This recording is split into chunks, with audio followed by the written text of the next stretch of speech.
Hey guys, tonight we wander through a dew-glazed Italian hillside under a pale moonlight as you trudge between twisting vines thicker than a toga's folds, and you probably won't survive this gentle ordeal. But that's okay. So before you get comfortable, take a moment to like the video and subscribe, but only if you genuinely enjoy what I do here. Post your location and local time in the comments so we can see who's staying up with me. Now dim the lights, maybe turn on a fan for that soft background hum, and let's ease into tonight's journey together. You press your fingers against the rough bark of a wild grapevine, imagining yourself back in the 8th century BCE when early Romans first coaxed those stubborn tendrils into neat rows. A mainstream fact, Roman farmers had established organized vineyards across Latium by the 6th century BCE, planting vitis vinifera cuttings they borrowed from Etruscan neighbors. But historians still argue whether those grape grafting techniques came directly from Etruria or evolved independently among Italic tribes. In that quiet dawn, you hear nothing but the soft rustle of leaves and maybe the faint bleat of a goat, because here's a quirky fringe tidbit. Some winemakers reportedly rubbed goat droppings into the soil, believing it added an earthy complexity to the wine talk about a garden variety fertilizer joke. You pause, heart fluttering, like a butterfly in your chest, feeling the ancient earth cool beneath your boots. As you lean in, the vines seem to whisper of slow beginnings. You trace a knobbly root winding through limestone, imagining an early vintner kneeling to taste a stray grape, then grinning when the sweet juice burned pleasantly on the tongue. You might chuckle at the image, me, a dusty peasant, my fingers sticky swearing. By Jupiter, this'll fuel a decent feast, but that moment marks the birth of an empire's favorite elixir. Remember that cheeky survival check? It applies here, too. You're tiptoeing on the edge of history, where one wrong step could send you tumbling into a vat of fermenting. Gentle reminder. Mustard gas jokes are off limits, but mustard seed puns are fair game. You breathe in the morning's mist, sensing both calm and promise. Early viticulturists moved at a snail's pace. No modern wine press or temperature-controlled cellar to rush the process. They let grapes hang until they nearly shriveled, chasing concentrated flavor rather than high yield. Scholars still debate whether this late harvest was driven by taste or superstition, but either way, you're here to savor that unhurried spirit. You wander past neatly tied vine shoots, each supported by a simple wooden stake, and you probably won't admit how soothing it feels to watch centuries of practice distilled into one soft, deliberate gesture. A light joke drifts to your lips. If only my morning coffee were processed this slowly, I wouldn't be such a grumpy ghost in the editing room. As dawn brightens, your sandals sink slightly into fertile soil. You imagine early vintners kneeling to prune silently, ritually, choosing which tendrils to trim and which to spare. These primal rituals weren't Instagrammable, but they set the tone for generations. You glance upward at a gap in the canopy where the sky blushes pink. In that hush, the vines are alive with possibility, and you quiet time traveler are right there ready to learn Rome's first wine secrets without ever spilling a drop. You blink against a slant of early sunlight as you step onto a gentle slope overlooking the Mediterranean's silvery shimmer, and you probably won't survive this mesmerizing vista without a hint of wanderlust. So hang on. You trudge beneath low-hung leaves, each cluster of grapes glowing like lanterns, and tonight we explore how Sicily and even far-flung Gaul subtly shaped Roman vines. A mainstream historical fact, by the 3rd century BCE, Roman traders had imported grape varieties from Sicily's fertile plains and southern Gaul's warmer valleys, diversifying the once homogeneous vineyards of Latium. Historians still argue whether these new cultivars arrived via seafaring merchants or overland caravans hugging the coast. But either route speaks to an empire obsessed with experimentation. You pause at a moss-flecked stone wall, tracing your fingertip along its weathered surface. Picture a Sicilian vintner, a stocky man named perhaps in the Lucius the Sicilian guiding Carthaginian vessels laden with amphorae into port under a cautious eye. In one hand, he carries a sheaf of local grape cuttings, in the other, a cedar wood crate of Gaulish saplings. That fringe tidbit whispers of olive growers who scoffed at vines until a prophet declared the grapes spoke in immortal tongues, and suddenly every Sicilian household was pressing its own batch. Historians still argue whether this prophecy really happened or was invented centuries later to lend divine flair. You can almost hear the market's hum shouting merchants clinking amphorae, and the weird caw of a seagull that never quite fits the scenery because ancient birds seem to have appreciated a good sail too. As you lean into the breeze, you feel the grapes wait above bunches ripening slowly under a sun that seems almost reluctant, warming the air just enough. They dangle in velvet clusters, their skins taut and glossy. You tug lightly on one and taste a hint of honey, a note credited to those Sicilian vines that benefited from volcanic soil. You marvel at the slow alchemy earth and sun water and wind woven through generations. A light joke drifts out as you pluck another grape. If only my ex had aged like this, wine slowly, gracefully, and without any bitter aftertaste. You smirk at your own sarcasm as the vine's juice trickles down your finger. There's an open debate among scholars still brewing. Like fermenting must was the infusion of Gaulish grapes more about resilience in colder climates, or an attempt to coax new flavor profiles for Rome's lavish symposiums. Either way, these newcomers thrived in regions where heavy clay soils maintained moisture long after summer's scorch. You step around a patch of wildflowers, scarlet poppies that fringe the vineyard's edge, and wonder if early Roman farmers saw symbolism in their scarlet petals, perhaps associating them with Bacchus's passion. That fringe tidbit floats back some whisper that poppy petals were once added to must to enhance its color, though mainstream vintners denounce the practice as theatrical nonsense. Remember that quiet goat bleat from Section 1? Well, here the occasional bleat still echoes as goats graze nearby, nibbling at stray shoots. The locals believed goat milk residues on hooves enriched the vines when left to wander freely.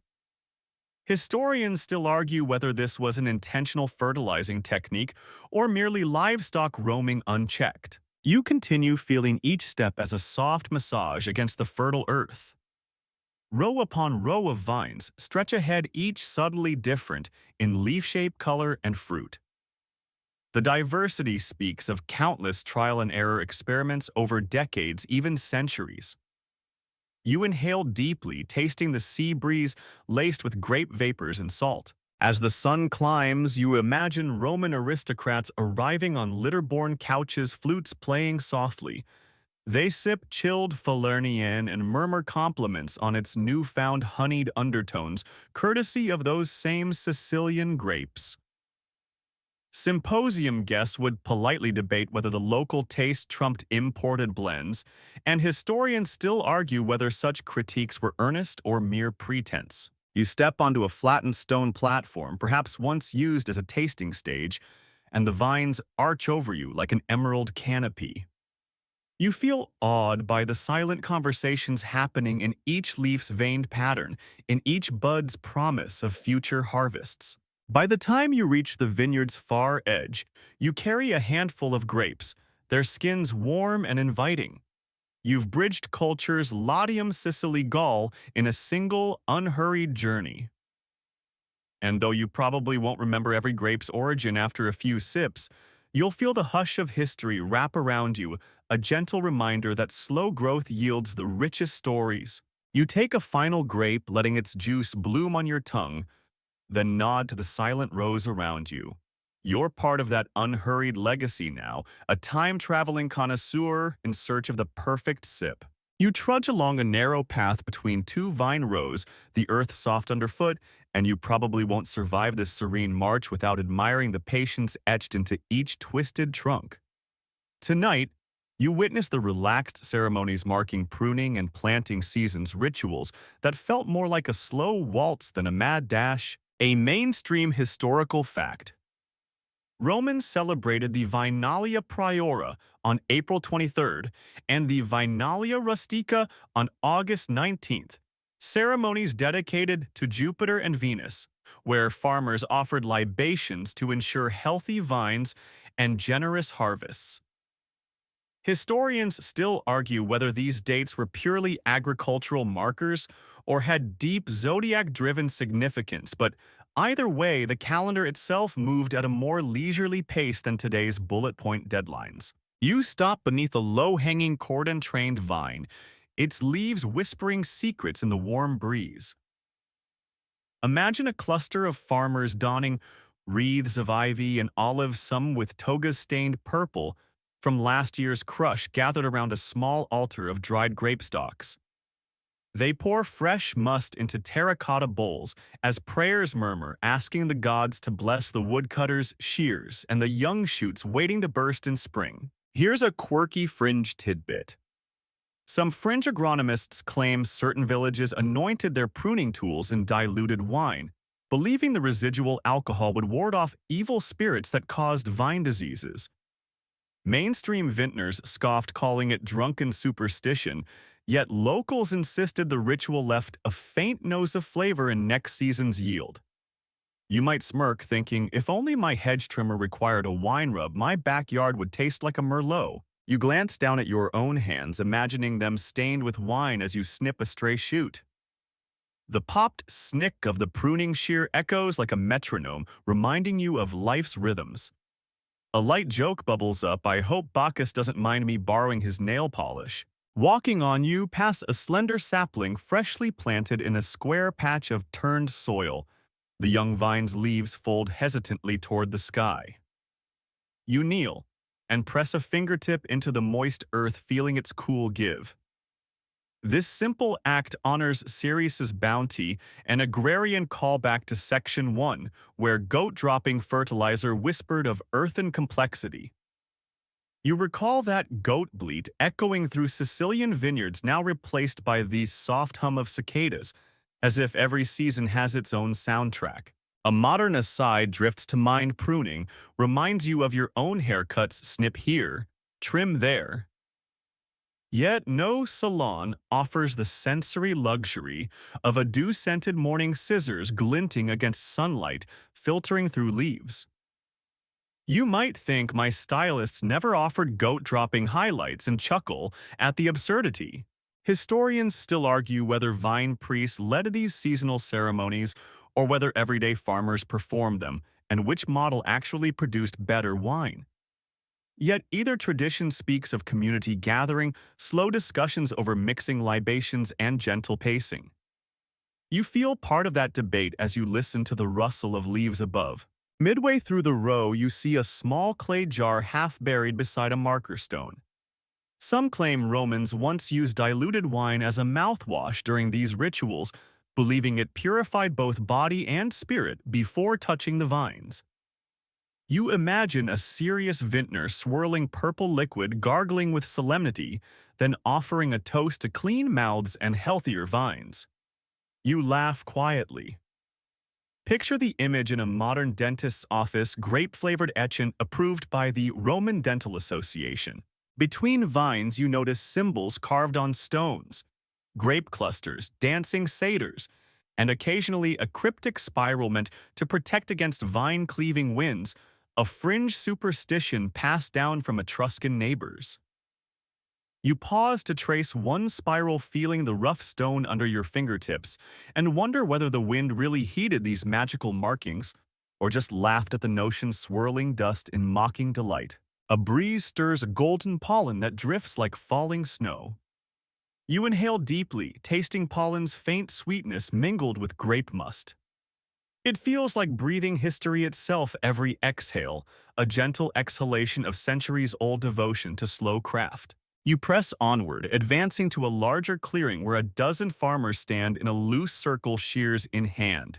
They chat in low voices about last year's yields, exchange stories of goat grazing mishaps, and debate whether next season's irrigation should mimic natural rainfall patterns or rely on canal-fed watering, another scholarly dispute still raging in dusty academic journals. All the while, they move calmly laughing when a vine shoot snaps too close, trading light jabs like old friends. You grin at the familiarity. It's like watching a slow-motion sitcom in a toga. You sidle to the edge of this gathering, accepting an offered cup of lightly diluted must. The wine is cool, tinged with a hint of leather from the amphora behind you.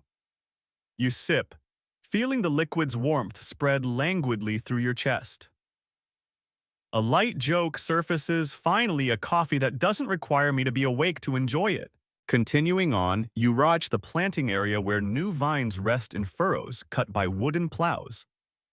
You spot a boy skipping around a freshly planted row, carrying a wicker basket of trimmed shoots. Some villagers believe the laughter of children bless the vines with extra vigor. A quirky fringe belief that made you smile at the notion of grapes fueled by pure glee. You recall how goat chews and poppy petals dotted earlier sections, and now laughter binds it all in gentle unity. As afternoon shadows lengthen, the farmers extinguish their torches from early morning, closing rituals with a final libation poured at each vine's base. The must drip slowly soaking in like a promise. You dip a finger where the liquid pools and lift it to your lips, tasting the forest floor's secret bitter edge. It's a flavor only patience can unveil. You rise, brushing dirt from your knees, and look back at the ritual circle dissolving into solitary figures returning to fields. You probably won't be back here tomorrow.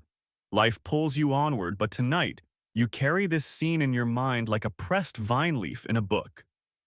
You feel the hush of ceremonial calm, a soft reminder that some things must be done unhurriedly to yield their true magic. Ahead, you spot a single stubborn shoot reaching skyward. A reminder that every vine demands gentle attention and time. You inhale once more, letting the vineyard's symphony, the hum of insects' low voices rustling leaves, sink in. It's a lullaby in horticulture, inviting you to slow your own pace. With that, you tip your imaginary hat to the unseen vintners and step away, each footfall echoing with respect for the unhurried art of vineyard rituals. You slip beneath a low-hung wooden shelter where rows of freshly fired amphorae stand silent like a clay chorus, and you probably won't survive this dusty lull without inhaling a cloud of fine ceramic grit. So exhale slowly. Tonight's focus is on why Romans let these clay jars season before their first pour, embracing time as part of the recipe, a mainstream fact.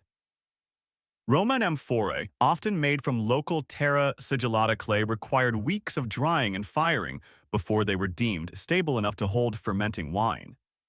Historians still argue whether those initial seasoning periods were practical safety measures or ritual acknowledgments of the jar's spirit. You kneel beside a stack of olive-colored amphorae fingertips, brushing their cool, smooth surfaces.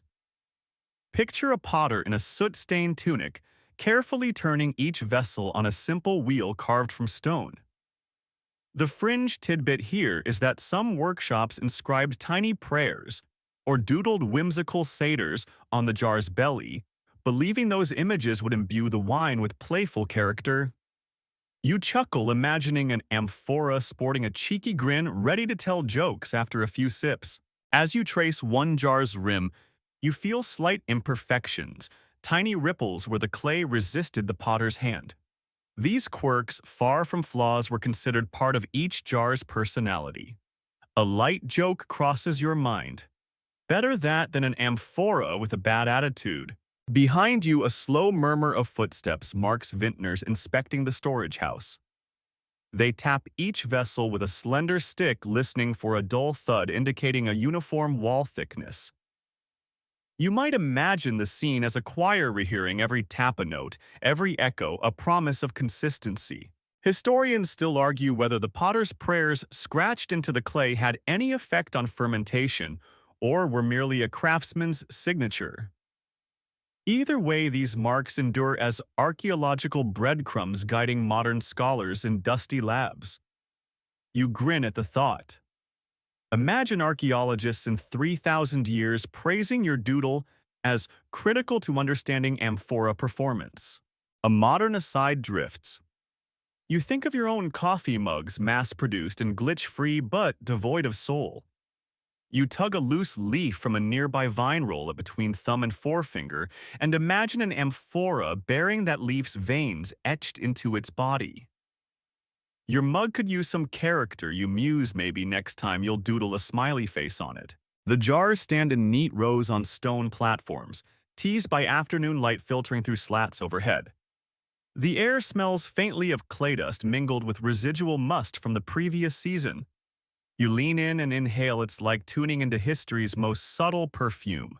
You remember in Section 2, we tasted honeyed notes from Sicilian soil. Here you taste earth itself unadulterated and raw.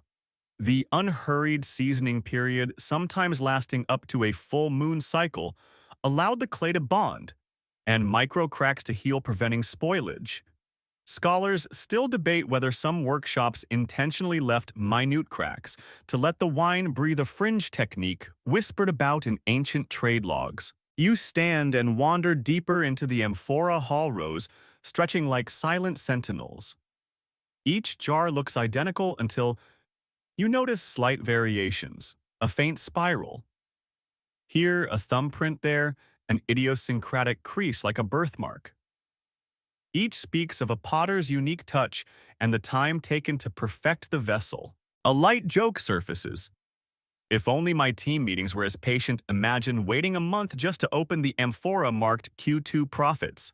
Toward the hall's far end, you see a secondary chamber where seasoned amphorae await a final wash, often with diluted wine to ease residual dust. Workers dipped cloths into shallow basins, winding the cloth around amphora necks and polishing until the clay gleamed like satin under torchlight. This mechanical blessing readied the jar for its first embrace of must. You step to one polished amphora, lean close, and run your palm in a slow arc around its convex side, feeling its warmth and weight. You sense the anticipation embodied in that silent vessel, a vessel ready to cradle new life. Exiting the shelter, you breathe in open air again, the contrast sharp and delightful.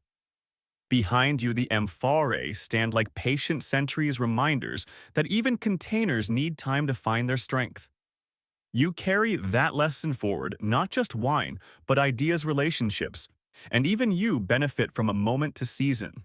With one last glance at the clay guardians, you step back into sunlight, ready for the next unhurried secret of Roman wine. You tread lightly into a sun-drenched clearing where a low stone trough is half filled with plump grapes glistening like amethyst jewels, and you probably won't survive this velvety stomp without slipping into pure bliss.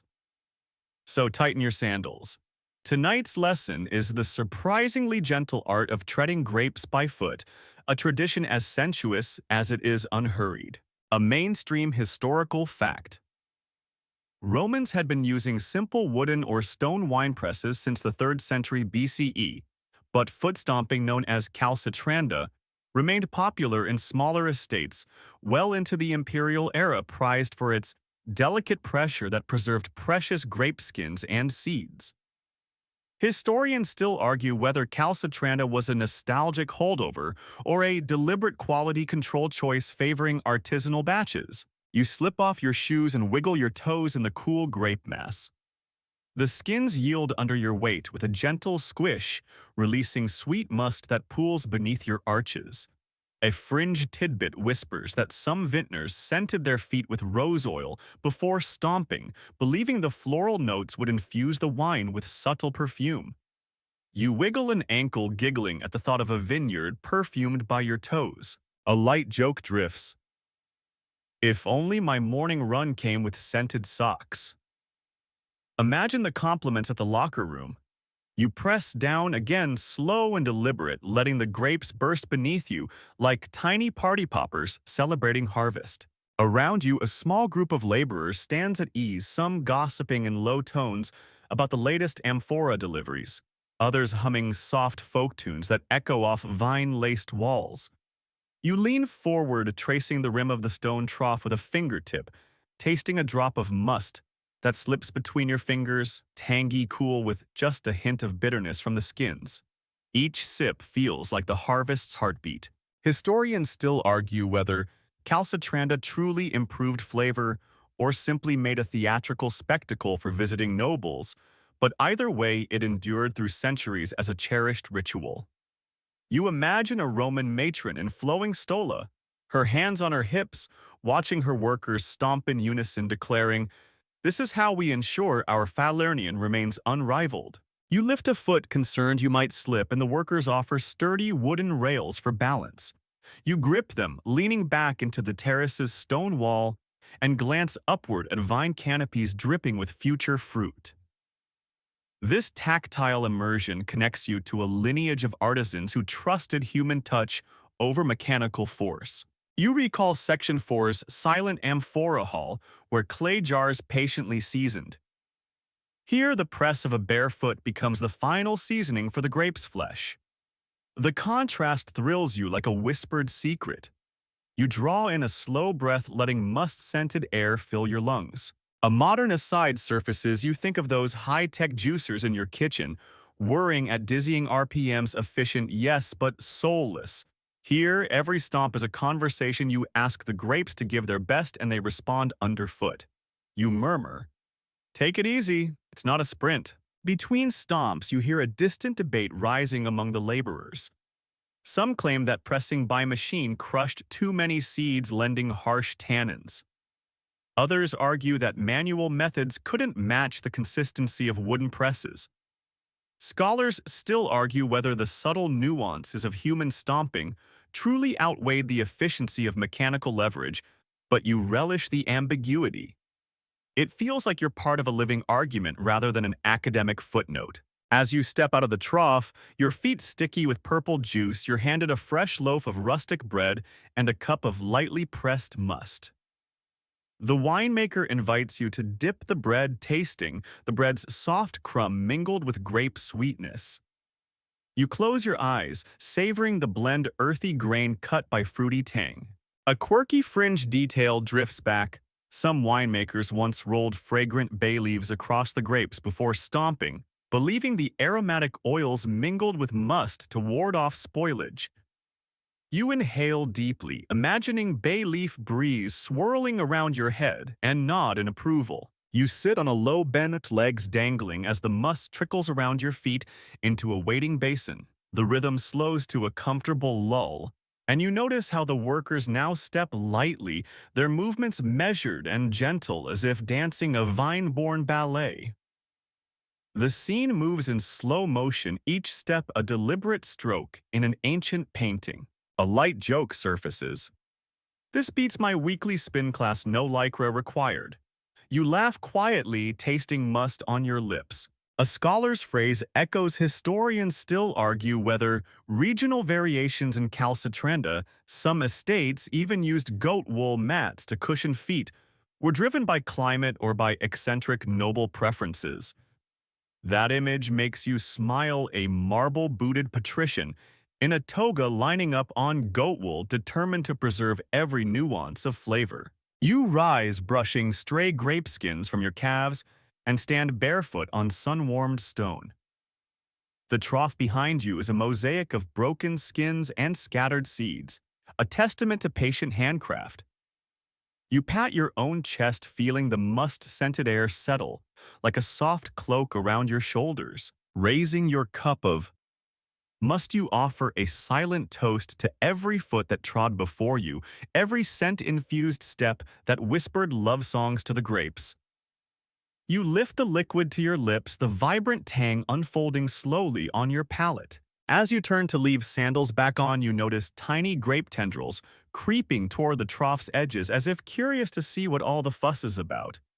You lean down gently, tease a tendril aside, and whisper, "Patience, little one. Good things take time." Stepping off. You feel the grooves your feet left in the must-filled stone and understand each imprint is both a beginning and an echo, a trace of human connection etched into wine history. You walk away with sticky toes and a full heart, ready for the next slow secret of Roman winemaking.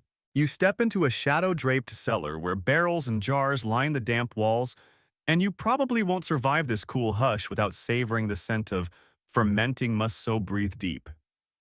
Tonight we uncover how patience in those underground caverns transformed simple grape juice into velvety Roman wine. A mainstream historical fact by the 1st century CE, many Roman estates stored wine in wooden barrels, often oak, alternating with traditional amphorae, and allowed the must to ferment and age for weeks or even months before any decanting.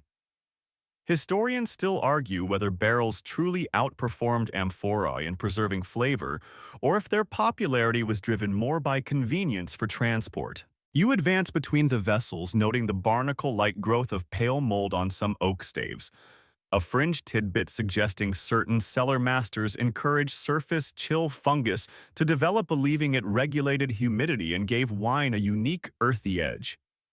You chuckle, imagining somber vintners stroking barrel mold and whispering, "Grow, my precious, grow." A light joke drifts, "Mold on my cheese I can handle, but on my wine barrel, that's next-level gourmet." You crouch by a barrel stamped with the vineyard's emblem, a stylized grape cluster entwined with a laurel wreath, and run a hand along its curved side, feeling the smoothness worn by years of gentle tapping. Workers once tapped barrels with wooden mallets at regular intervals, listening for difference in tone, a practice akin to checking the barrel's soul. You might picture these cellar keepers as medieval DJs remixing yeast and oak. Historians still argue whether intentional barrel toasting, a technique where coopers charred the inner surfaces, influenced fermentation significantly, or if it was simply a decorative craft. Either way, Cooper's choices left subtle, smoky accents that lingered in the final pour. You rise and wander deeper into the gloom, where a single torch flickers by a set of amphorae sealed with pine resin. That resin seal was thought to protect against oxygen's meddling, but its pine sap aroma also imparted a resinous note and acquired taste that some fringe tastemakers adored, while others dismissed it as pine-y overkill. Scholars still argue whether pine resin preservation was regional necessity or experimental indulgence. The cellar air feels like a velvet shroud, rich with fermentation's sweet tang. You take a small sip from a waiting cup of barrel-aged wine, its texture rounded and smooth, with just a hint of tannin bite. You let it roll across your tongue, noting how the oak's gentle grip tames the grape's bright exuberance. A modern aside drifts. You think of your favorite craft coffee aged in whiskey barrels, tiny batch hipster signifiers, and see the Roman origins reflected here. You murmur, so basically Romans invented brew pubs centuries before Pabst. Above, wooden rafters overhead support dangling bunches of dried grapes intended for some sweet wine made from sun-dried fruit. These raisin-like grapes concentrate sugar, requiring extended cellar aging to balance their syrupy weight. You step closer and pluck a shriveled grape between your fingers, tasting its concentrated honey. It's like nature's candy coaxed by sun and time. Historians still argue whether passum counted as true wine or more of a dessert concoction. Yet either classification highlights the Romans' willingness to let fermentation unfurl at its own pace. You notice faint pencil-like markings on a barrel, 3 vertical lines, and a slash, an ancient tally indicating months of aging. A fringe tidbit claims some vintners use lunar cycles instead, inscribing phases of the moon to align fermentation with celestial rhythms. You tilt your head back, imagining a winemaker gazing at the full moon and proclaiming, "Time to taste Bacchus's shining witness." A light joke surfaces, "I'd schedule my deadlines by moon phases if it meant less rush and more flavor." You wander to a corner where amphorae rest on raised racks to catch drips. Below, a shallow trench channels leftover lees sediment from racking into a separate container for redistillation or olive oil, mixing, a thrifty fringe practice some Romans swore by. Mainstream purists sneered, calling it Lee's liquor madness, but villagers praised its resourcefulness. Scholars still argue whether mixing wine lees into oil was healthful or just a flavor gamble. You crouch to examine the lees trench, leaning close to inhale its tangy aroma, almost metallic. You imagine villagers scraping the thick layer with wooden paddles, stirring it into new batches of oil for lamps and candles, a practical reminder that nothing in the cellar went to waste. Above you, the soft drip of condensation echoes like a heartbeat, each drop suggesting time passing grain by grain. You close your eyes, feeling the cellar's slow pulse sync with your own. In that hush, you recognize why patience was prized above speed.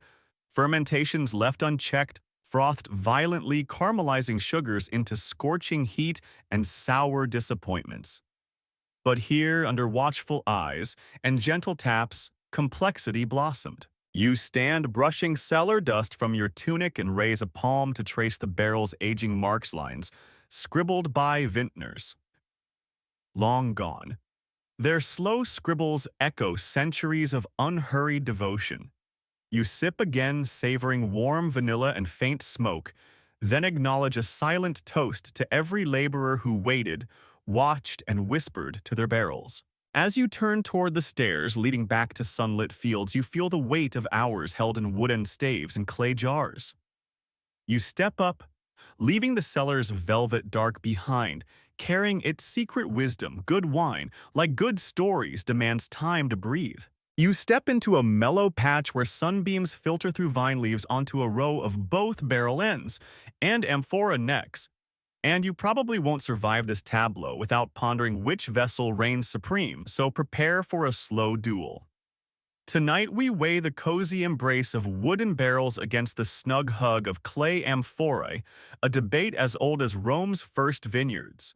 A mainstream historical fact by the mid-imperial era, wooden barrels, often crafted from oak or pine, had largely supplanted amphorae for domestic storage, prized for their durability and standardized shapes that fit neatly onto carts and ships.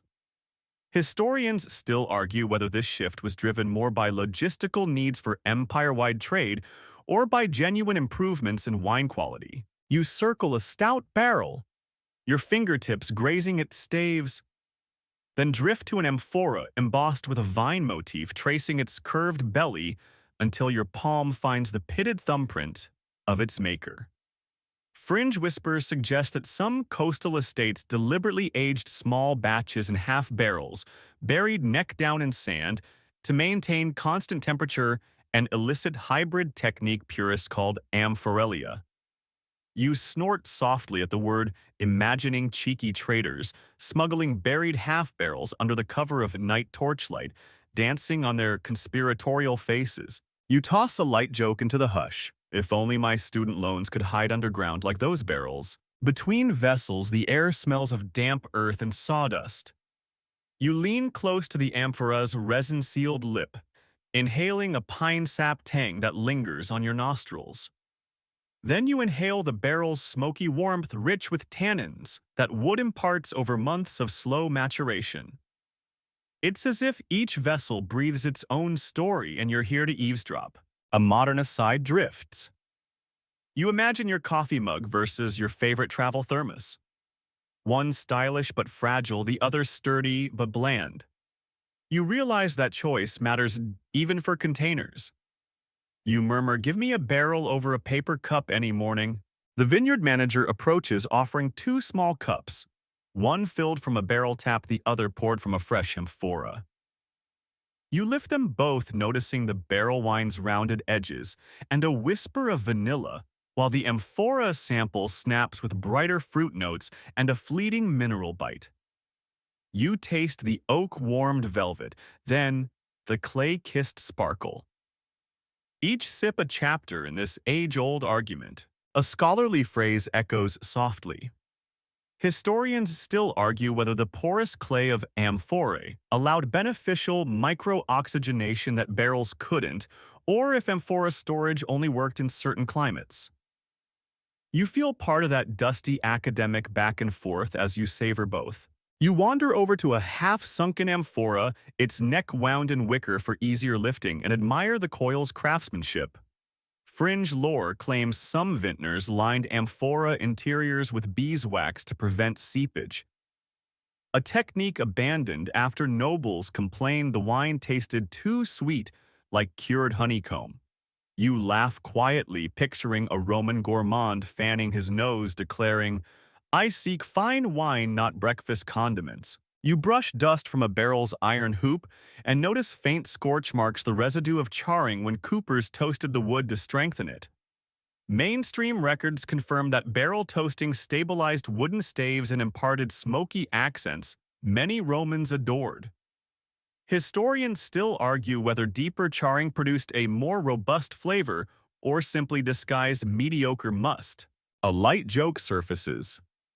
So basically, Romans were the original hipsters, char grilling their barrels before it was cool. Between rows, the cool breeze carries cicada murmurs, a living metronome reminding you of time's importance. You recall Section 4's amphora seasoning and Section 6's barrel aging, and now you stand at their intersection. It's a living callback that very goat-dropping fertilizer from Section 1 indirectly fueled grapes that rest here debating their final home. You sink to a low stone bench, swirling each cup with delicate care. The barrel wine clings, letting soft tears run down the glass's side, while the amphora pour slides off clean as if eager to engage. You taste one, then the other, letting each linger, noting how wood soothes tannins into a gentle lullaby, whereas clay preserves the grape's naked soul. A fringe belief drifts: some experimental vintners aged wine in amphorae buried under pine needles to infuse seasonal aromas and aromatic gamble. Some claimed cured hangovers. You grin, thinking I'd try anything for a headache cure. You stand and explore a small alcove where broken amphora shards lie scattered like ancient pottery shards. A plaque notes, "These were discarded after cracking under winter's frost." You trace a shard's rim, remembering that barrels, though more resilient, could leak when hoops loosened, leading to unexpected baptisms of wine into earth. Mainstream accounts note occasional free vineyard fertilization, which opportunists still debate as either wasteful or ingenious recycling. A third light joke slips out. Nothing says eco-friendly like accidental terroir expansion. As dusk filters through slatted shutters, you pocket a handful of amphora chips, their edges smooth from centuries underground. You lean back, savoring the dual sips in your bloodstream, a harmonious compromise. The vessels may squabble, but you, the time-traveling taster, know both deserve respect. You whisper thanks to the unseen potters and coopers whose hands shape these homes for wine. You stand glancing between barrel and amphora and nod. Sometimes compromise means honoring old and new in equal measure. Stepping away, you leave 2 empty cups on a wooden shelf as a silent offering. You carry the layered whispers of oak and clay in your memory, ready to let that gentle debate fade into the next secret of Roman winemaking. You wander down a narrow corridor flanked by stone troughs and wooden vats, the air tinged with damp earth and fermenting tang. And you probably won't survive this tiptoe past ancient practicality without noticing the odd custom of diluting wine with rainwater.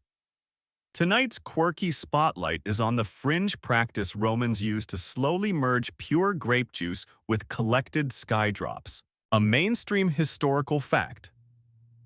Romans typically diluted their wine to a ratio of 3 parts water to 1 part wine at symposia, but some regions favored a gentler mix, often 2 to 1, or even equal parts, especially when local spring water was prized for its clarity.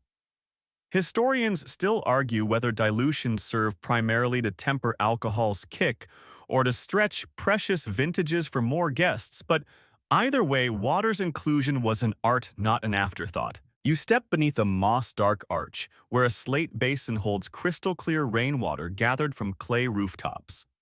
The basin's lip is worn smooth by centuries of ladling, and you imagine thirsty hands scooping sacred drops from morning storms. A fringe detail suggests certain cellars housed rain priests whose sole task was to taste each rainwater batch for mineral notes before mixing, a practice mainstream vintners called pagan fussiness. But locals insisted elevated their wine's nuance. You dip a finger into the water, letting its chill contrast with the cellar's warmth. Then bring it to your lips, a clean palate ritual before adding wine. A light joke surfaces. Imagine my morning coffee ritual if I tasted the water first. Ah yes, hints of chlorinated bitterness today. Nearby, a wooden ladle carved with vine motifs rests across two troughs, one for water, one for freshly pressed must. You heft the ladle, feeling its weight and balance, and imagine ancient hands mastering the pour's precision. Slow pours create a visual spiral as water mingles with wine, and you probably won't find many Instagram reels this meditative today. Scholars still argue whether rainwater diluted slowly, drop by drop, or in deliberate glugs, but you prefer imagining the celestial drizzle effect a single drop of water lands in wine, sending ripples outward, echoing the slow fusion of earth and sky. You hold the ladle steady as you transfer rainwater into a small amphora of wine, watching the liquid swirl with a lazy eddy. A modern aside flits through you. Recall your gym's post-workout routine of swigging from a plain water bottle efficient. Yes, but devoid of ritual. Here, every sip becomes a ceremony. At your gesture, a nearby vintner pours the new blend into a terracotta cup. You lift it, sniff the mingled bouquet, the faint minerality of rainwater softens. It's the grape's acid, while the wine imparts warmth and fruit.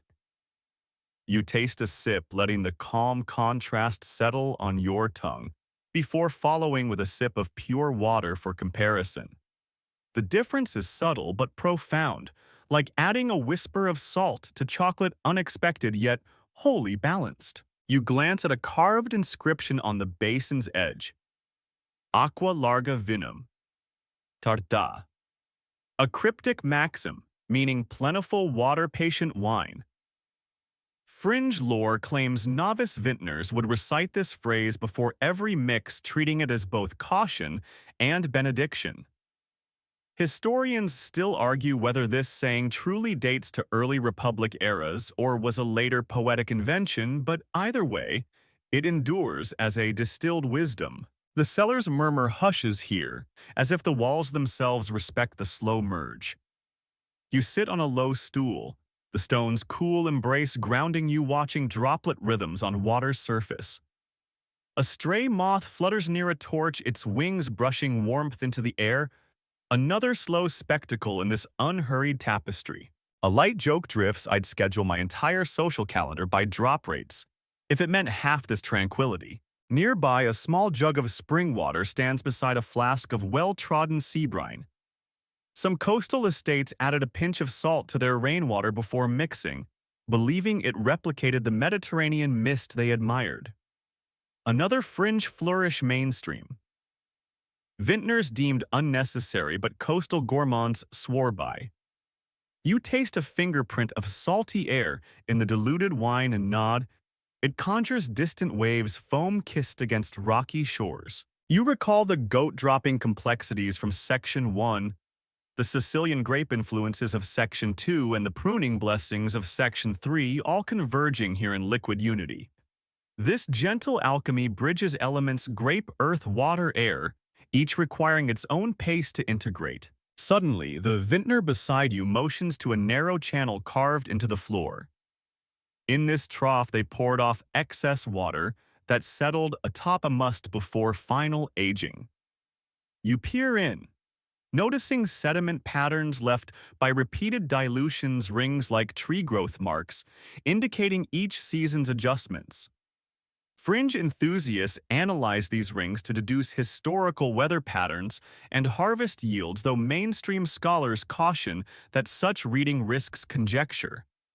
Historians still argue whether sediment strata truly record climatic history or merely cellar idiosyncrasies. You lean in, tracing one pale ring with a fingertip, feeling centuries of blending. A smile spreads. The complexity of gradual change is laid bare here, each watery layer both preserving and altering the wine beneath. You rise and set the cups aside, letting the slow, diluted blend drip back into its vessel. The sound is soft, mindful, echoing like distant rain on a tiled roof. You inhale the merged aroma, fresh water, ripe grapes, subtle saline hint, and exhale a contented sigh. As you step out of this corridor, Daylight streams through a grated window, spotlighting dancing dust motes suspended in the air. You carry with you the lesson that sometimes addition is less about volume and more about nuance. Slow blending isn't just practical, it's poetic. You feel the basin's chill linger on your skin as you return to sunlit vines richer for the unhurried marriage of sky and grape. You emerge onto a grassy knoll overlooking two neighboring plots. One planted to Campanian vines, the other to Falernian, and you probably won't survive this stroll without tasting the famed rivalry heating the air like distant thunder, so brace your senses. Tonight's exploration pits two superstar regions against each other in a leisurely duel of terroir and time. A mainstream historical fact. Campania, with its rolling volcanic soils near Mount Vesuvius, produced light fragrant wines prized by Romans for everyday enjoyment, while Falernian, grown on the gentle slopes above the Phlegraean fields, became legendary for its full-bodied strength and high alcohol content. Historians still argue whether emperors truly preferred Falernian's potency to Campania's elegance, or if those imperial claims were ancient marketing hype. You walk the narrow ridge between plots, each vine line bending toward its homeland's character. On your left, Campanian grapes cluster loosely, their skins thin and perfumed. On your right, Falernian bunches hang dense skins taut as parchment. A fringed tidbit suggests some Campanian vintners once added crushed rosemary sprigs to their must, believing the herb's resinous oils lifted the wine's bouquet, an aromatic trial that mainstream connoisseurs found pretentious, but locals swore made their table wine smell like the heavens. A light joke drifts rosemary in wine. Next, they'll be adding avocado toast. You pluck a Campanian grape and taste its lively citrus note, a bright flicker of lemon peel dancing on your tongue. Then you turn to Falernian, biting into a plumper grape, its warmth and spice blooming like embers. The contrast feels like comparing morning dew to sunset embers, each beautiful in its unhurried way. Scholars still argue whether Falernian's higher alcohol stemmed from microclimate nuances or selective late-harvest practices pushing sugar concentrations to extremes. Either possibility illustrates how patience in picking altered nature's script, coaxing grapes beyond their comfort zones. You step toward a low stone bench carved with faded graffiti, Viva Falernus. Someone once scrawled proof that ancient fans had tailgates too. A fringe rumor suggests that Campanian vintners retaliated by painting mock gladiator scenes on their amphorae, daring drinkers to choose strength over finesse. You grin at the playful feud, ancient wine bros at their finest. Between the plots, bees hum from nearby wildflowers that fringe these vineyards since time immemorial. You recall Section 3's vineyard rituals and imagine priests offering honeycomb to ensure pollinators stayed loyal. Here the bees buzz in judgment, sampling each bloom before buzzing back to their hives, as if reviewing grapes for the gods. A modern aside surfaces, you think of choosing craft beer versus wine. Each has its devotees and signature hops or grapes. You murmur, if only I could hold both in one hand without guilt. The vineyard keeper arrives with two goblets, one filled with chilled Campanian, the other with aged Falernian. You swirl the Campanian, watching its pale gold fleck with green, and inhale the floral notes. It feels like spring's first whisper. Then you bring Falernian to your nose, greeting its deeper saffron hue and spicy aroma, a hint of licorice peeking through. You sip Campanian slowly, letting its acidity cleanse your palate, then savor Falernian's warmth in a second, more deliberate pour. You taste light honey dancing with tart fruit, followed by a slow crescendo of spice and heat. You note the subtle, sandy minerality in the Campanian and the rounded, almost syrupy weight in the Falernian. It's a duel of senses conducted in whisper-quiet tones. A scholarly phrase emerges. Historians still argue whether Falernian's fame grew from genuine quality or from clever branding by patrician estates eager to outshine rustic Campanian producers. Either way, the rivalry fueled improvements on both sides, as vintners recognize that slowness and innovation strengthened their competitive edge. You wander to a small marker stone set between plots half-etched, Campania half Falernus. Local lore claims young lovers once carved declarations here, pledging loyalty to one wine or the other, sealing their romance with a shared cup. You trace a faint heart etched beneath the faded letters, smiling at ancient romance wine as Cupid's slow arrow. A fringe practice drifts back some Falernian estates, stored their vintage underground in earthen pits to temper the intense heat, then reopened them after a Saturnalia festival, believing the seasonal magic enhanced flavor. Mainstream vintners dismissed it as seasonal superstition, but you imagine torchlight flickering on revelers' faces as they unearth those hidden jars, breathing ancient festival spirit into each sip. You sit on the grassy knoll, the two vineyards stretching in silent homage beneath you, and rest your goblets on your knees. The wind carries distant laughter from a rustic farmhouse, children chasing chickens' goats as bleats, echo reminders that wine's story is woven into daily life. You raise your goblets in a quiet toast to Campania's floral grace and Falernian's bold heart. You sip, again letting the region's essence linger on your tongue. You taste time itself, each vineyard whispering its unique tale in grape speak. This gentle rivalry reminds you that no single method claims absolute truth. Rather, diversity and patience yield the richest tapestry. As dusk's violet veil settles, you rise and pocket a single grape from each plot, a keepsake of unhurried exploration. You stand goblets empty and step away, knowing that tomorrow these vines will continue their silent contest routes, entwined in volcanic earth, each strand a testament to Roman wine's enduring slow art. You follow a moss-covered path to a stone pavilion, where two amphorae stand side by side, one filled with sweet passum, the other with dry table wine, and you probably won't survive this leisurely tasting without deciding which end of the sweetness spectrum you prefer. So steel your taste buds. Tonight we explore whether ancient Romans leaned toward sugar's soft embrace or dryness's crisp clarity. A mainstream historical fact. Many Romans enjoyed sweet wines made from sun-dried grapes like passum at banquets and religious ceremonies, while drier, fresh-pressed wines accompanied everyday meals. Inscriptions on villa walls even list both varieties by name. Historians still argue whether sweetness was a sign of luxury and excess, or a practical way to preserve wine longer before modern methods existed. You lean in to sniff the passum's amber depths, inhaling intense honey and raisin aromas. A fringe detail suggests some aristocrats flavored their passum with crushed dates and figs, crafting an almost dessert-like nectar that mainstream vintners called fruit salad in a cup. You smile at the thought of toga-clad guests giggling over their sweet sips. You pluck a honey brine-soaked raisin from the top of one amphora and pop it into your mouth. Its texture is chewy, almost caramelized, and the intense sweetness lingers like ambrosia.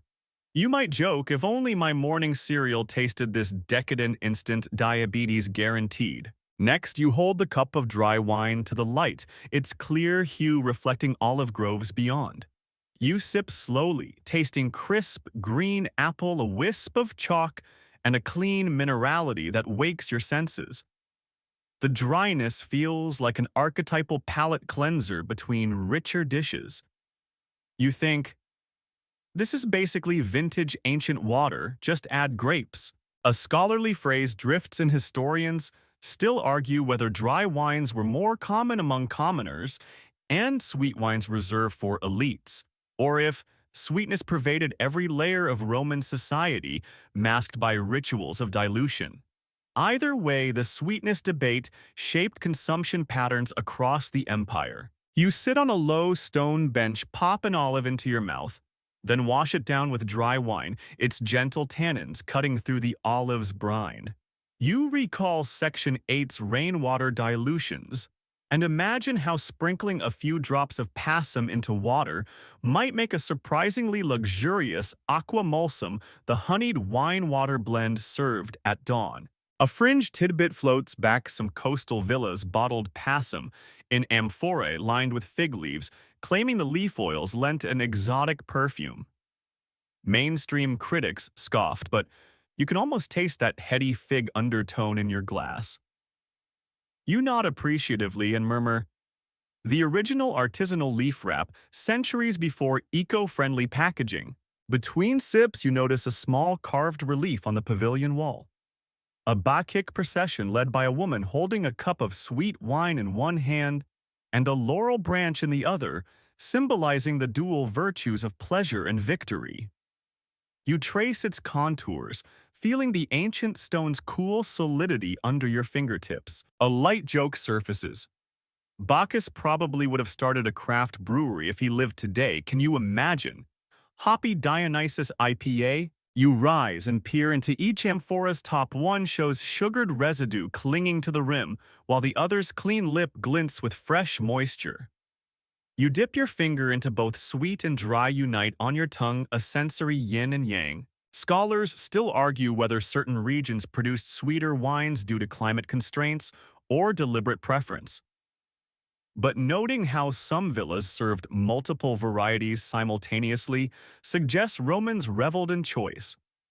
You picture a rustic dinner guests passing cups of both wines around a communal table debating which best complemented garum-seasoned fish. You pocket a stray raisin and a dried grape, tucking them into your pouch for later reflection. The pavilion's quiet hush feels sacred, a threshold between indulgence and restraint. You raise your cup of dry wine in tribute to contrast than the passum's nectar in cheers to luxury. A modern aside, you compare this selection to choosing between dark chocolate and a crisp cracker, each delightful but for different moods. You murmur, I need both in my life, just like ancient Rome.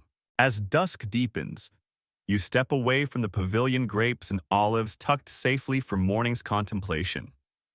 You carry the tapestry of sweet and dry, a reminder that Rome's wine culture thrived on slow savoring of every note. No rush, only taste. You step into a low-ceilinged niche where amphorae necks gleam with dark, glossy seals, and you probably won't survive this fragrant enclave without inhaling a whiff of pine sap nostalgia, so breathe it in. Tonight we unravel how pine resin fringe methods kept Roman wine fresh longer, marrying preservation with woody perfume. A mainstream historical fact. Romans commonly coated the interior of amphorae with pine resin before filling them with wine, creating a protective barrier against oxidation and microbial spoilage, and this practice endured for centuries, giving birth to what modern Greeks call retsina. Historians still argue whether resin lining improved shelf life more effectively than simply topping jars with olive oil. But either way, the pine seal became synonymous with maritime wine transport. You press a palm against a resin-coated jar, your skin picking up sticky strands that stretch like lazy spider silk. A fringe tidbit insists that some vintners collected resin from specific pine groves believed sacred to Sylvanus, the woodland god convinced that divine sap carried magical preservative properties. You giggle, picturing a toga-clad forester chanting, "By the pine, let no sourness cross these lips." A light joke drifts up. Imagine if my laptop ran on pine resin, eco-friendly but sticky as heck. You lean closer, tracing delicate cracks in the resin where it meets clay and inhale deeply. The scent is warm and mildly sweet, like walking through a forest after rain. It cloaks the wine in a soft embrace, hinting at wood smoke and sunlight filtered through needles. You might whisper, if only my shampoo smelled this sophisticated.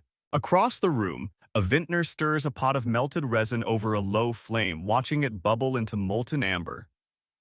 He skims off impurities with a bronze ladle, then ladles the clear resin into amphorae, swirling it to coat every inch. The slow circling motion feels almost meditative, an ASMR moment so gentle you might drift off mid-stir. Historians still argue whether the resin's flavor notes, piney back tastes and subtle bitterness were embraced for their own sake or tolerated as necessary trade-offs for preservation. But either perspective underscores Rome's willingness to blend necessity with novelty. You wipe a bead of resin from your fingertip and taste it sharp, resinous, almost numbing on the tongue. Then you sip a resin-sealed wine from a clay cup, feeling the pine's ghost trail. Follow the grape's sweetness like a ghostly afterthought, reminding you of the jar's protective cloak. A modernist side surface as you think of your scented candle collection. Lavender, vanilla, citrus. But none capture fresh forest floor quite like pine resin. You murmur, someone should bottle that for real. Between amphora, you notice dusty footprints where cellar cats once prowled, lured by resin's sweet-sour tang. Fringe lore claims these cats developed a taste for sap and helped season the jars by brushing against rims their fur fibers, embedding tiny resin particles. Mainstream scholars scoff at the notion. Yet you imagine a cat lapping sap and purring approval, history's fluffiest Cooper. You crouch to examine a broken amphora shard glazed with resin. The underlying clay bears faint impressions of vine leaves, an artisan's signature now preserved under a glossy pine varnish. You trace the embossing, thinking how the resin froze that moment in time, a botanical snapshot for future archaeologists. You whisper, never underestimate the preservative power of a good coat. A light joke surfaces. If only my old love letters were sealed in pine resin, they'd still smell like romance instead of regret. As you rise, you step toward a narrow duct where golden light spills onto jars freshly filled with new must. These jars wait weeks for the resin to harden fully before any wine touches air. The slow curing parallels the grape's own fermentation, two unhurried processes in quiet tandem. You close your eyes, letting the dual rhythms lull you into calm. Historians still argue whether resin-lined amphorae were better suited for long sea voyages or for overland caravan routes, but noting their widespread use from Alexandria to Hispania suggests Romans trusted resin on any journey. You feel part of that debate as you imagine amphorae shifting beneath oak timbers on rolling galleys, resin seals murmuring protection. You wander to a small alcove where shards of hardened resin, amber-like tears, collect at the floor's edge. Fringe enthusiasts polish these resin drops into small beads worn as amulets, believing each tear holds protective magic against sour wine and wicked gossip.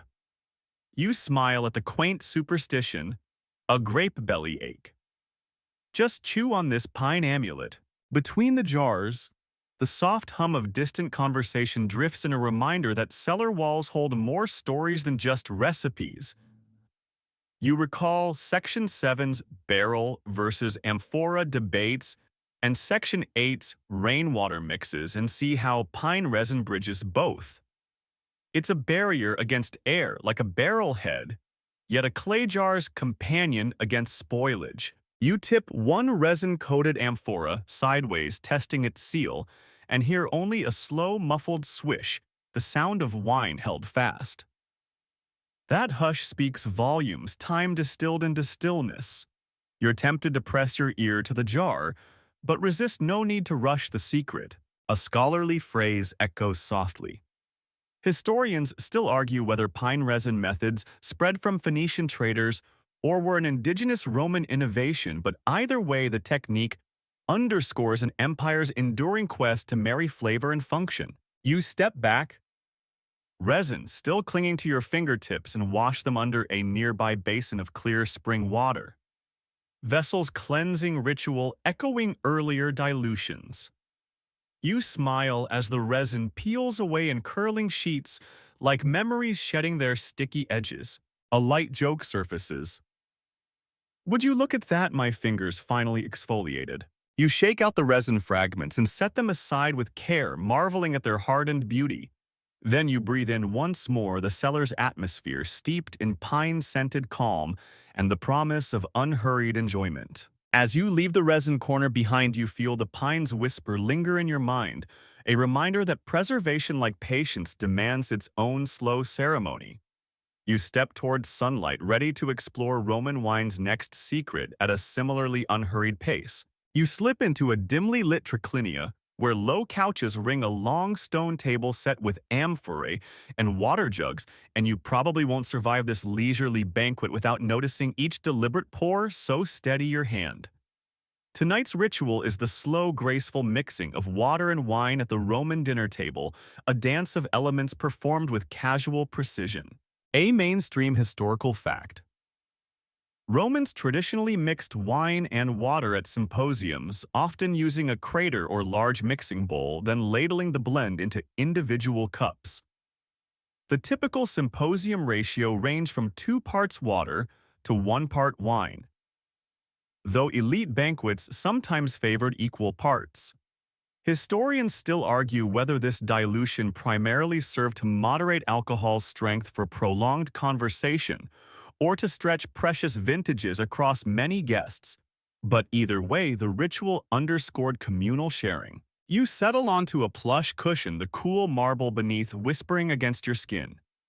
At the table's center sits a shallow bronze crater, its rim embossed with dancing satyrs and grape clusters.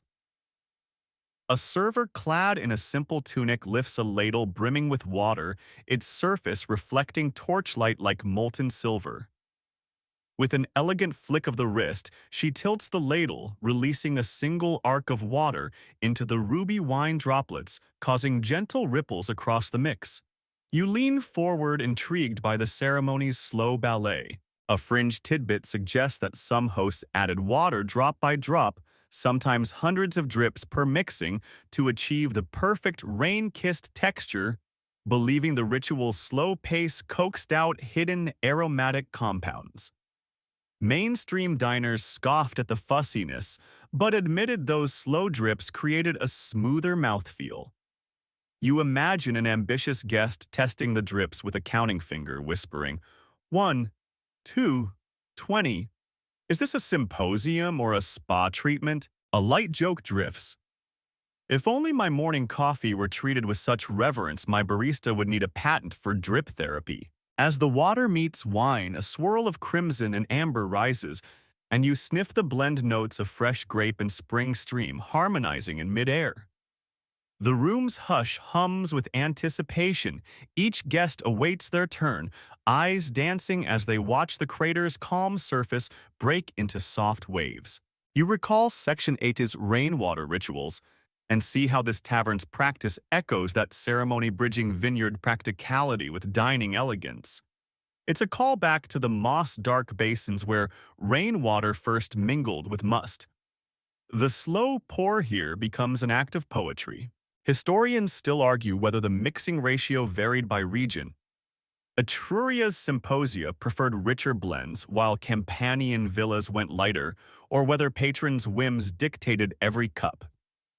Either way, the variety kept conversation lively. Debates flared over which ratio best complemented roasted dormice or honey-glazed fig cakes. You smile at the notion of gourmands passionately defending water-to-wine math. A modern aside surfaces you think of your own dinner parties where wine flows freely and water gets a half-hearted nod. You murmur, imagine guests Instagramming their dilution ratios.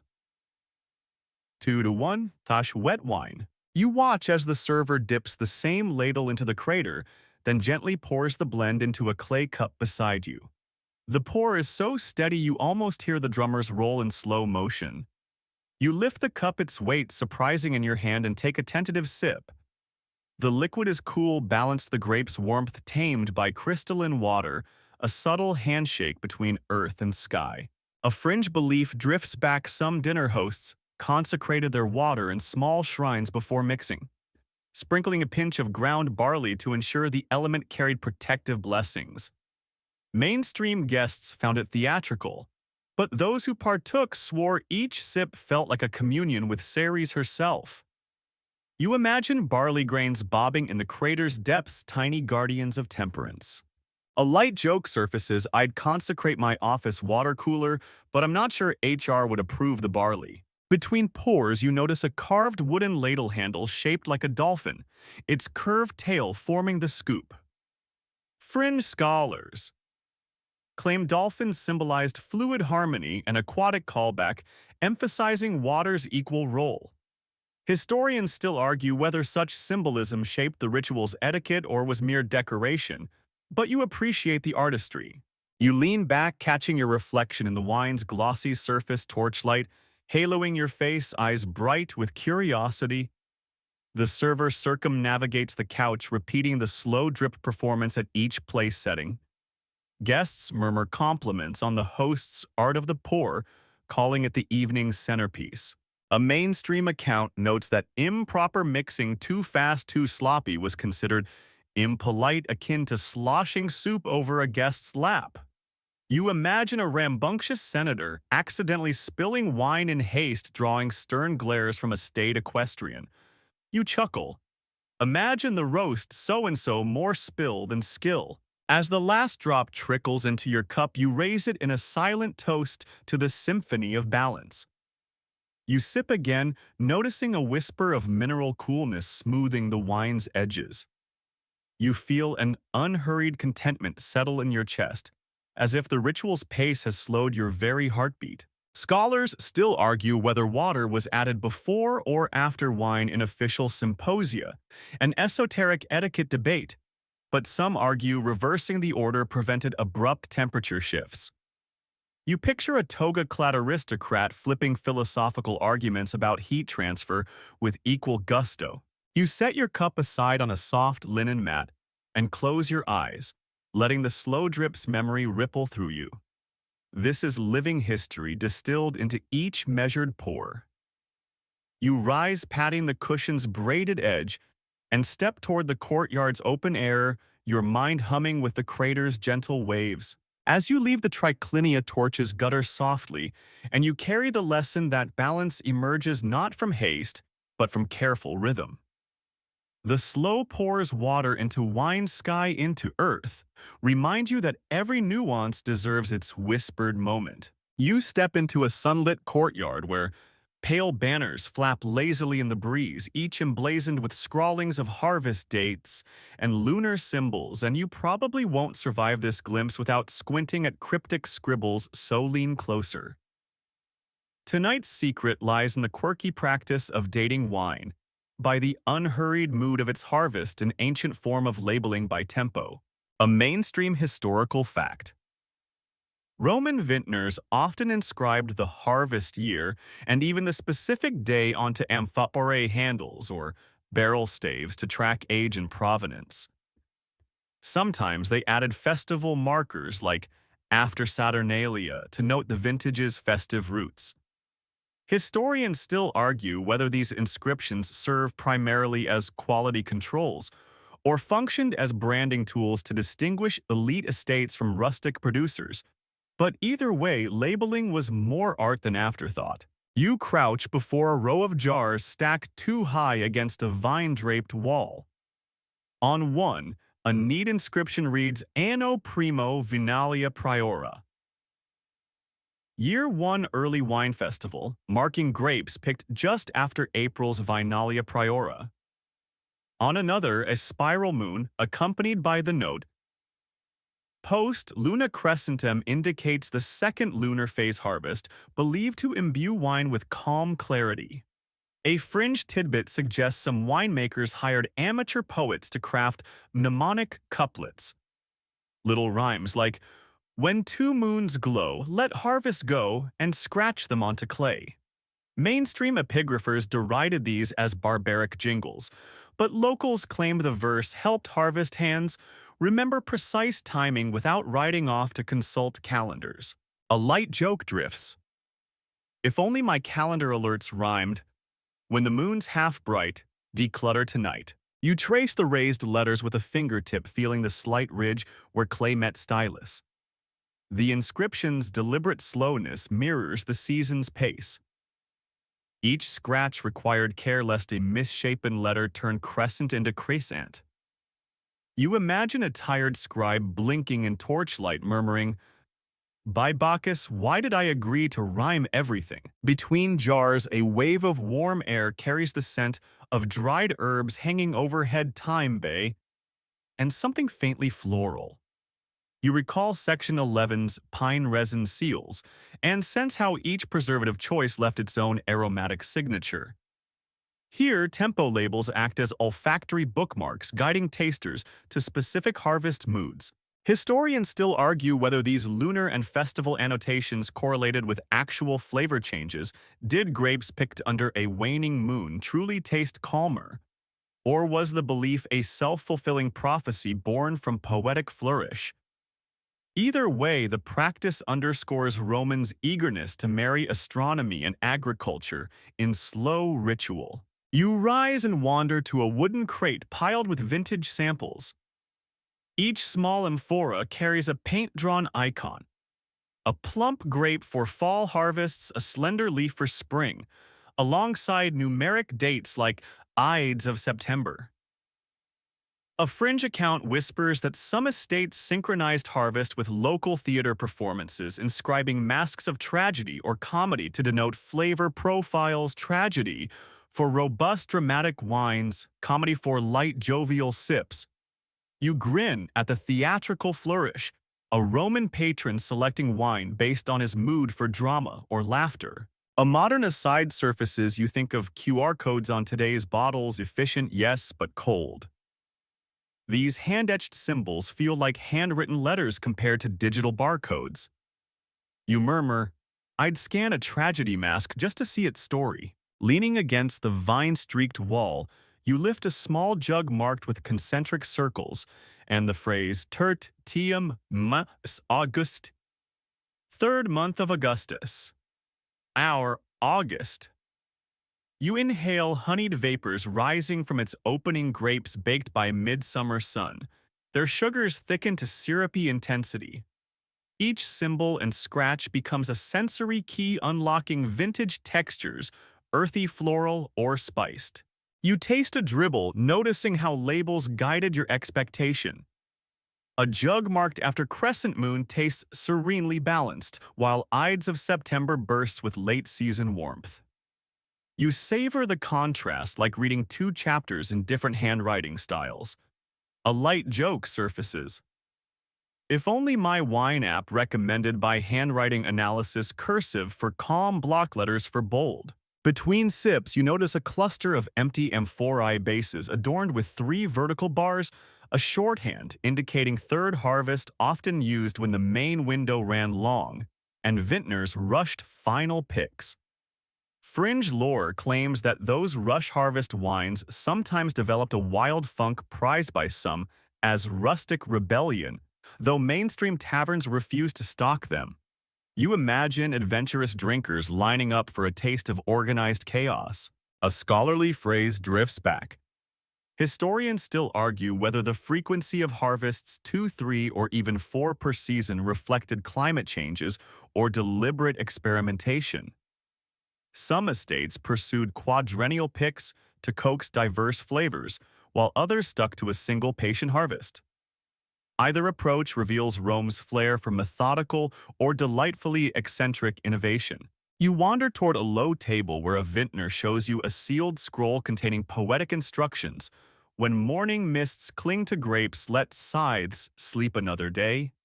It's a mnemonic poem ensuring picks waited for dew to evaporate, preventing dilution. A fringe detail claims that reciting these verses aloud before cutting lent the vintner's heart a steady calm, an agricultural ASMR of sorts. You close your eyes, imagining that soft chant echoing through tranquil vineyards. A light joke emerges. "I could use a chant for my inbox. When emails overflow, let notifications slow." You tuck the scroll into your satchel, heart warming at the combination of practical wisdom and lyrical charm. The pace of writing, the rhythm of rhymes, the brush of symbols, all flow with intention, guiding vintners to respect time's slow course. As sunlight fades into amber glow, you stand and gaze at the courtyard's amphorae, mosaicked with dates, festivals, and lunar signs. You feel a connection to every hand that carved those symbols, each flourish a testament to patience. You raise an imaginary cup in salute to ancient scribes, gardeners, and poets united in the unhurried craft of labeling. You step back toward the vineyard gate, your mind alive with glyphs of harvest moons and festival feasts. You carry with you the lesson that time itself becomes flavor when you take the slow, deliberate step of marking moments, each symbol a bookmark in history's cellar. You slip through a vine-entwined archway into a grand triclinial hall where plush couches encircle a low marble-flecked table, and you probably won't survive this sumptuous scene without reclining in toga-clad luxury, so ease onto a cushion. Tonight's story is the unhurried etiquette of wine at Roman banquets, where every sip unfolds like a leisurely conversation. A mainstream historical fact: Roman banquets, or convivium, often lasted hours with hosts, pacing courses of food and wine so guests could savor conversation and entertainment. Wine was served in multiple rounds called nota, each paired with specific dishes. Historians still argue whether nota emerged from Etruscan ritual sequences or evolved organically among Roman elites, but either way, the structure imposed a deliberate tempo on both drinking and dining. You lower yourself onto soft pillows, the cushions releasing a faint scent of lavender and olive oil. A waiter in a crisp linen tunic approaches with a bronze phial, a shallow, broad bowl, cradling a pale-hued blend of local white wine and water. He dips a silver ladle into the phial and pours gently into individual cups in smooth arcs, pausing between each pour to allow the wine to settle and the aromas to rise. It's a choreography of calm precision. A fringe tidbit whispers that some extravagant hosts employed pouring poets reciting verse with each ladleful to enhance the ritual's elegance, lines extolling grape spirits or invoking Bacchus's blessings. Mainstream diners sometimes rolled their eyes but admitted the cadence elevated the moment. You imagine a bard's dramatic flourish, "O bright elixir, O liquid dawn," and you can't help but smile at the theatrical grace. A light joke drifts. "If only my barista narrated my latte art. Behold the floral foam." Between pours, guests lean on their left elbows, reclining, so the right hand remains free for drinking and gesturing. You notice a sculpted relief on the marble table's edge depicting a satyr lifting a cup in salute, its wide grin echoing the convivial atmosphere. You lightly tap the relief, feeling the smooth stone, and imagine parties where laughter was the evening's true vintage.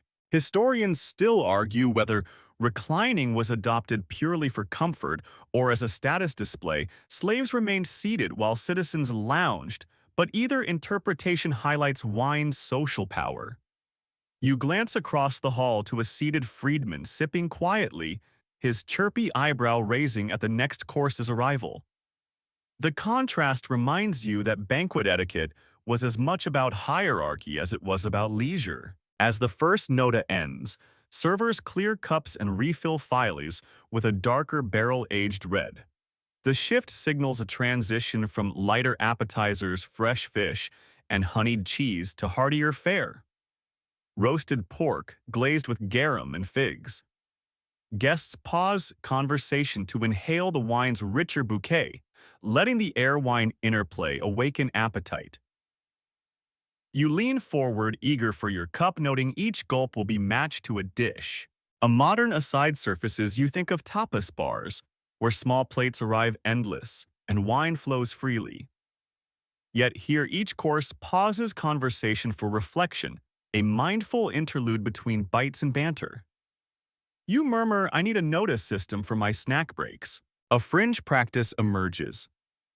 Some hostesses sprinkled rose petals in the phial before mixing, lending a subtle floral perfume that mingled with each ladleful. Mainstream critics deemed it frivolous, yet poets praised its soft bloom effect on the palate. You picture petals drifting and wine petals sinking like gentle secrets. You taste your lightly petaled wine, the floral whisper framing the garum sweet pork's savory richness. The contrast delights you. Each course's flavor arc matches the wine's evolving depth. You close your eyes, savoring the harmony between ritual and taste. Between wine rounds, entertainers, lyre players, dancers, even acrobats drift through their soft performances, punctuating cups raised in salute. The music's rhythm matches the banquet's pace, neither too slow nor too swift, allowing laughter to ripple like wine and file. You catch a dancer's flickering silhouette against frescoed walls, her movements as fluid as the wine's pour. Historians still argue whether musical interludes were timed to notice cycles or improvised around guests' moods. But either way, the banquet unfolded in phases, each carefully measured to sustain energy and prevent overindulgence. You feel the ancient wisdom in pacing. Too rapid a flow and chaos ensued. Too sparse and conversation stalled. A light joke surfaces. If only my calendar could coordinate coffee breaks with dance performances now. That's productivity. As the evening deepens, the host stands to propose a toast laudatio, a formal speech extolling friendship, health, or recent victories. Guests sit up, cups raised as the host's words wash over them. You taste the wine's golden glow, warm and reassuring, as the host's voice echoes beneath vaulted ceilings. A mainstream record notes that toasts were often followed by the clinking of cups against each other's rims, a practice called tintinnabulum, creating a gentle percussive halo around the hall. Historians still argue whether tintinnabulum originated in Etruria or was a later Hellenistic influence, but either theory underscores wine's role in communal bonding. You lift your cup in echoing chime, with neighbors feeling the slight vibration pass through your palm. The sound resonates like a slow heartbeat, binding all present in shared rhythm. You sip deeply, the wine's warmth unfolding across your tongue as the host's speech crescendos. Between the final notes of the toast and the arrival of dessert, fruits soaked in sweet wine and sprinkled with crushed nuts, servers refill cups one last time with a golden honeyed blend. This closing nota signals the banquet's end, a sweet finale matching the evening's deliberate arc. You taste the final sip, slowly allowing the honeyed warmth to settle like a soft blanket. A fringe belief drifts back. Some banquets ended with a silent moment. No music, no chatter, letting guests simply sit in quiet gratitude before rising. Mainstream guests found it eerie but evocative, a pause to honor the divine balance of feast and friendship. You sit in imagined silence, your ears filled with your heartbeat and the file's lingering echo. You rise carefully, stepping from your cushions as servers clear the table. The hall's torches flicker low, casting gentle shadows that dance among quivering columns. You grasp the folded linen at your side and stand feeling the cushion's imprint on your thigh, a reminder of leisure's soft comfort. With a final bow to the host's carved likeness on the far wall, you step back through the vine-draped arch into moonlit night. You carry the banquet's gentle cadence in your chest, slow pours, measured toasts, whispered music, a symphony of unhurried elegance that binds glass food and friendship in timeless harmony. You follow a winding, vine-laced corridor out to a quiet terrace where modern vintners now experiment with ancient Roman techniques, and you probably won't survive this gentle revival without feeling a spark of inspiration, so open your mind. Tonight's finale reveals how contemporary winemakers embrace the slow pour wisdom of Rome's unhurried art, bridging millennia with each deliberate pour. A mainstream fact: in recent decades, boutique wineries in Italy and beyond have revived amphora fermentation, barrel seasoning, and even goat fertilizer soil treatments to reconnect with traditional methods, often marketing these vintages as heritage wines. Historians still argue whether such revivals truly capture antique flavors or simply rebrand modern terroir. But either way, these wines celebrate patience as their hallmarks. You step onto the terrace's flagstone floor, warmed by afternoon sun, and gaze at a mosaic of amphorae, and barrels arranged like an homage to history. Vintners in crisp white shirts and jeans move among the vessels, tasting, tapping, and whispering to each container as if old friends. A fringe detail: some producers now rub microclimate monitoring sensors inside amphorae, combining ancient clay with cutting-edge tech to track temperature and humidity, an ironic twist on amphorelia blending, past and future. A light joke drifts. Who knew Rome's slow wine recipe would one day meet Silicon Valley? You watch a vintner swirl a barrel sample, then scribble notes in a weathered journal. She pauses to breathe in the aroma, the smoke of toasted oak mingling with mineral clay, and smiles, as if greeted by an old memory. You can't help but feel that same thrill, the resonance of centuries in a single sip. Historians still argue whether modern amphora production truly mirrors ancient firing techniques. Clay composition, kiln temperatures, and firing durations differed widely, but some artisans source raw materials from old quarry sites, hoping to capture the terroir's literal essence. You trace a finger along the rim of a recently fired amphora stamped Campania Heritage, feeling the clay's grain and imagining the sun-baked slopes where its clay first formed. A mainstream aside, you recall Section 9's Campanian versus Faulknernian duel, spotting small amphorae labeled from both regions now sold side by side as limited editions. The rivalry lives on in tastings where enthusiasts debate which revival best channels antiquity's character. You sip a sample from a barrel seasoned for 6 months and note its buttery vanilla tones. Then taste amphora fermented wine with its bright, unfiltered fruit punch. Both collapse preconceived notions: wood and clay, new and old, merge in a shared commitment to time-honored craft. Fringe lore adds that some winemakers hold moon harvest events, picking grapes exactly under full moons and pressing them barefoot, reenacting Section 5's calcitranda in ceremonial extravaganzas. Participants wear laurel wreaths and pass must-laden troughs while music from ancient lyres swells around lantern-lit rows. Mainstream observers label it a marketing stunt, but when you taste the resulting wine, a surprisingly floral, luminous vintage, you're willing to suspend skepticism for one slow ceremonial sip. A light joke surfaces.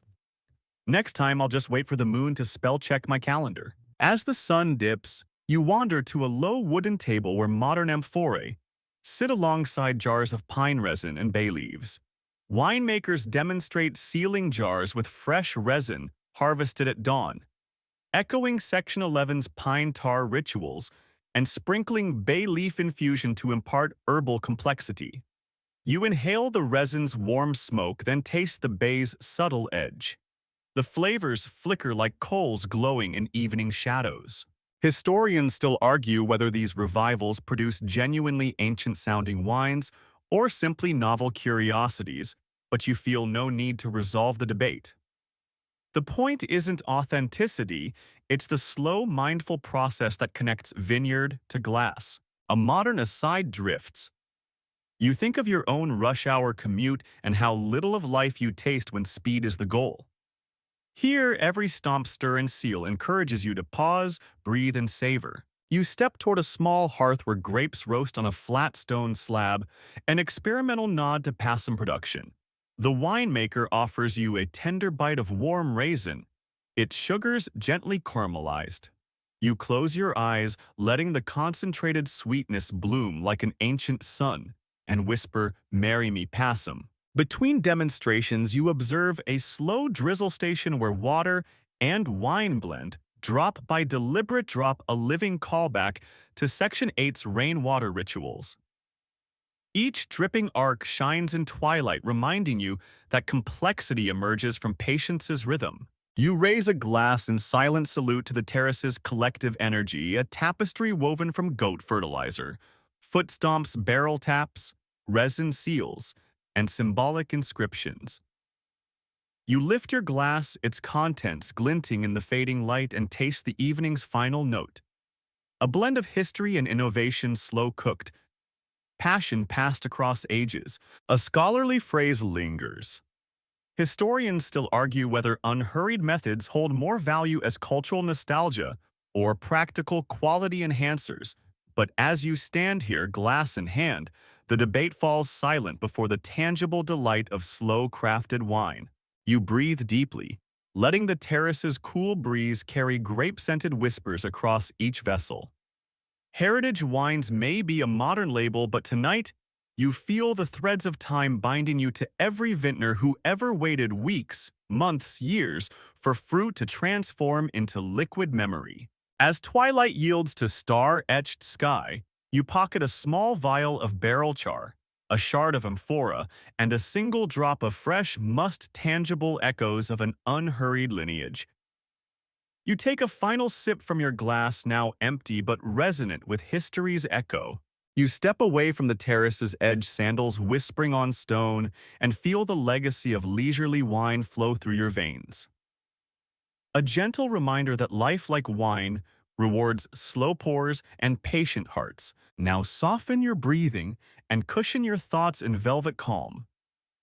The night sky above, a vast indigo canvas speckled with attentive stars, reflects the patient glow of ancient amphorae and barrel staves. You rest on a cool stone bench. The lingering warmth of the day faded into comforting dusk. Each breath you take feels modified by lingering grape-scented sweetness, the essence of earth and vine resting gently in your chest. No hasty steps are needed here. Time unfurls deliberately around you, one elongated exhale, one languid heartbeat. Your mind drifts through winding terraces and shadowed cellars, back to whispered rituals of rainwater drips and pine resin seals. These memories settle like soft petals around your awareness, each a petal in history's slow bloom. Imagine the soft patter of dew gathering on vine leaves as the world holds its breath. The amphorae sleep quietly, their clay walls guarding centuries of stories. Barrels murmuring in silent chorus recall the rhythmic tapping that tested their bonds. Footprints of treading grapes lie faint in the stone troughs, each imprint a gentle echo of human touch. In this hush, the centuries collapse into a single unbroken moment. You feel the pulse of distant seasons and slow fermentations beating within you. Gratitude swells for every vintner who ever waited for vine shoots to bud must, to ferment in time to season clay and oak alike. Now, once more, breathe in that vineyard dusk and exhale the day's final tension. The world beyond may hurry on, but here in this soft embrace you are tethered to unhurried rhythms. Let your eyes close as the breeze's whisper cradles you, carrying grape-sweet sighs across night's gentle expanse.